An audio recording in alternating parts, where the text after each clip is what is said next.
Hey hey, c'est Bibo Dono. Si l'ennui et l'envie de te taper des culs en permanence devient ton quotidien, je te vois, petit coquin.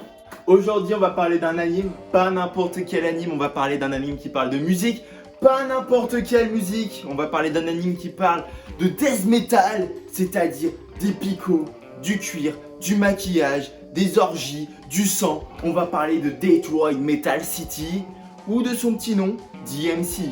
Previously on AMC's The Walking Dead. Ouais, non. En fait, je sais pas si t'as remarqué, c'est pas les mêmes lettres. Tu vois ce que je veux dire? Donc c'est pas la même chose. Je parle pas du même sujet en fait. Résumé. Ce Ishi Negishi est un jeune homme timide et doux, à tête de bite, qui rêve d'une carrière de musicien de pop suédoise. Or, ses rêves ne se réalisent pas comme il le faudrait, de sorte qu'il a fini par devenir le chanteur principal et guitariste d'un groupe de death metal appelé Detroit Metal City. En costume de scène, il est Johannes Crowther II. La rumeur dit qu'il est un démon du terrorisme de l'enfer, qu'il a tué et violé ses parents, et qu'il exerce son pénis géant de la mort d'Espénis sans retenue. Il est accusé de nombreux viols, il sait aussi dire le mot rape, viol 10 fois en une seconde. Negishi méprise DMC et tout ce qu'il représente, mais il ne peut pas s'en détacher car avec lui il connaît la gloire, contrairement quand il essaye de démontrer son talent pour la pop. Waouh, DMC c'est un truc de malade. Mais après t'as dû le remarquer avec le résumé que je viens de te faire. Bordel, si ça attire pas ta curiosité, je sais pas ce qu'il te faut. C'est super barré, sans déconner, c'est un puceau ultra faiblard qui quitte sa campagne pour espérer percer à Tokyo en tant que chanteur pop, qui finalement se fait repérer pour devenir le meneur d'un groupe de death metal ultra politiquement incorrect. La situation complètement improbable. Il écrivait des chansons d'amour sur une nana imaginaire qui lui apportait un cheesecake.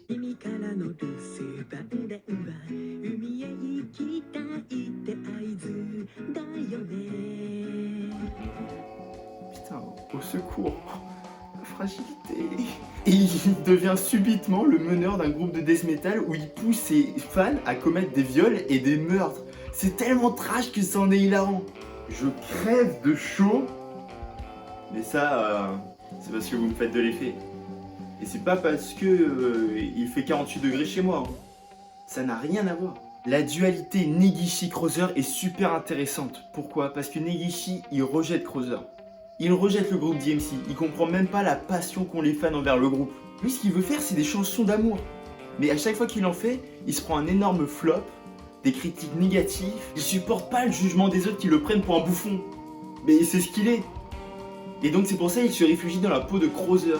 Car qu'il le veuille ou non, il a un talent inné pour le death metal, il est fait pour ça. Et derrière sa fausse identité, il se laisse envahir par toute sa frustration, et il la balance sur scène avec des sons hardcore, avec des paroles, mais mon dieu, les paroles, putain. Et même dans son quotidien, il y a une fille qui lui plaît, sans faire exprès, il va lui lâcher, je vais te violer, sale truie. C'est à se demander, c'est qui le vrai Negishi? Est-ce que Negishi c'est le gamin un peu fragile avec une coupe au bol? Ou bien le vrai Negishi c'est Crowther, le terroriste de l'enfer, armé de son pénis de la mort? Ouais, bon, en vrai c'est intéressant, mais on s'en fout. Ok, c'est juste de la masturbation intellectuelle. Le mec il a un problème de personnalité, c'est pas notre problème. C'est déjà vu, c'est du revu, on s'en fout. Ce qui caractérise DMC et qui le rend génial, c'est l'humour. C'est à se tordre de rire. Alors c'est pas de l'humour intelligent avec des sous-textes et un message politique. Non, c'est de l'humour pipi caca sous sa forme la plus simple, la plus basique, mais amplifiée à son paroxysme. C'est de l'humour pipi caca dans le vomi d'une vieille prostituée centenaire infectée par la peste, qui a mangé le placenta d'une baleine morte. Ça a aucun sens ce que je viens de dire, mais c'est à l'image de l'humour de la série. La série est à l'image de leur chanson, c'est-à-dire grotesque. Ça a un défouloir d'injures ultra violentes. Ça m'a rappelé quand j'étais petit que je regardais South Park en cachette. C'est rempli de quiproquos hilarants qui participent à créer la légende d'DMC. Par exemple, t'as Crowther qui trébuche sur une femme, comme ça, sans faire exprès. Et t'as tous ses fans à côté qui sont genre en train... Oh, il est en train de la violer! Il est en train de la violer! Ou genre à un moment, t'as Crowther qui viole un monument. Oui, il viole un monument historique. Et il se met à pleuvoir, tu sais, soudainement. Et t'as tous ses fans qui sont genre en train de dire qu'il a réussi à la faire jouir. Tous les personnages sont hilarants et se payent le luxe d'être intéressants. Mention spéciale à la manageuse, complètement tarée et tyrannique. J'adore. Ça joue sur les pires clichés des groupes de death metal. Ça les accentue, ça les détruit, ça joue avec. Mais il faut pas voir ça comme une moquerie. Enfin si, il se moque, mais surtout des gens qui ont ces préjugés-là. leur montrant à quel point leur vision du death metal est à la fois étriquée et à quel point ils sont ignorants. En vrai, je dirais même que c'est un hommage. Il y a tellement de références, que ça soit le groupe Kiss pour de l'apparence, ou de Marilyn Manson pour les propos ultra hardcore, et sûrement plein d'autres, mais vu que j'y connais rien en musique, j'ai pas dû les voir. D'ailleurs, les musiques qui passent dans l'anime sont incroyables, que ça soit le Penang Satsugai qui veut dire tuer, qui déchire sa mère, il est légendaire.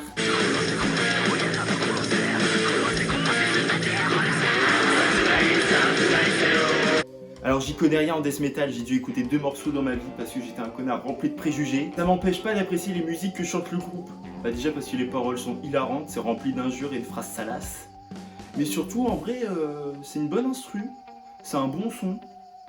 C'est un vrai exutoire, tu sais, qui réveille tes plus bas instincts. C'est pas juste drôle, c'est du bon son. Et grâce à l'anime, maintenant je fais un effort, j'ai décidé de m'intéresser au métal. Ah ouais, c'est vachement bien. Je comprends rien, mais... D'ailleurs, un album est sorti en vrai pour la promo du film live qui s'appelle Detroit Metal City The Movie. Bon, je t'avouerai, je suis un peu déçu du titre de l'album. Mais par contre, les titres qui composent l'album, ça c'est du death metal. Ça c'est du Detroit Metal City, ça c'est du génie. Alors, j'ai pas écouté toutes les musiques, mais déjà rien que les titres, je veux dire, c'est phénoménal. On a Female Pig Symphony, la symphonie de la cochonne, excellent. On a Death Penis, le pénis de la mort, un classique venant de Detroit Metal City, mais efficace. Et enfin, on a Rape That Girl, qui veut littéralement dire viole cette fille. J'ai qu'une seule envie, c'est de l'acheter. Alors, est-ce que ça veut dire que je suis un esclave du merchandising? Non. C'est juste que je suis un homme de bon goût. Bon, l'animation de la série est extrêmement moche. Mais justement, c'est parfait. Pourquoi c'est parfait? Parce que ça accentue le côté humoristique. C'est pas fluide, c'est moche, les couleurs sont délavées. C'est un anime de 2 minutes, t'as l'impression qu'il vient du siècle dernier. L'image sur l'écran change de format et de position, à un moment c'est vertical, puis horizontal, ça prend un tiers de l'écran puis la moitié. Je trouve que ça donne une véritable identité visuelle à l'anime. Après je peux comprendre que ça en refroidisse plus d'un, mais franchement c'est dommage. Bon là on attaque les défauts, et c'est pas des petites imperfections. C'est un peu l'équivalent de l'énorme bouton blanc que t'as au milieu du front et qui te sert de troisième œil. On va parler du manga.